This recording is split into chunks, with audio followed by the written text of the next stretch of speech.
Here's what you need to know if you're taking a European cruise, especially one on a Baltic itinerary out of Amsterdam, or rather, most likely it's going to be out of IJmuiden. And yeah, that pronunciation can definitely be tough for us Americans.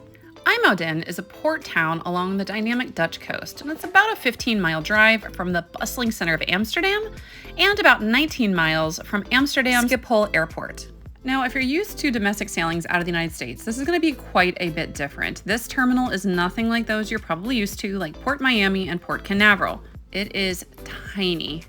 Now, another really important thing to know here is that in this cruise port, they have two terminals and they're both called Fellesen. There's the Fellesen Cruise Terminal and the Fellesen Terminal.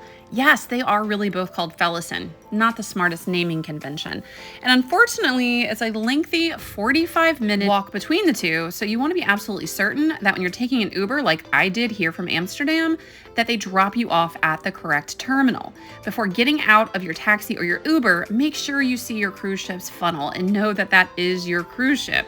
Because while Ubers are readily available and abundant in Amsterdam, they're not so much in IJmuiden. Now, if you're traveling here, you probably want to know where's the best hotel to stay. I normally have an easy time finding hotels in cruise port cities. I'm kind of a pro at it, and I really struggled with this one and ultimately realized that IJmuiden is not the place to stay. It really is best just to get a hotel in Amsterdam and take an Uber or other type of transfer service over to the cruise terminal the next day. And again, make sure they drop you off at the correct terminal. Once you're at the terminal, you'll again find a very different experience than you're used to at American domestic ports. They're very small. The process is generally pretty quick.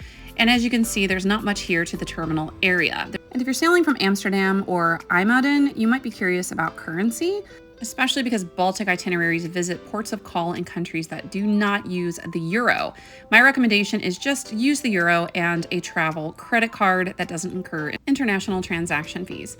Now, like many other cruise ports, when you arrive here, you have the choice if you want to carry on your luggage and have it with you the entire time and readily available, or if you want to check that. There aren't necessarily porters here like you're probably used to, but they do have people there to gather your luggage.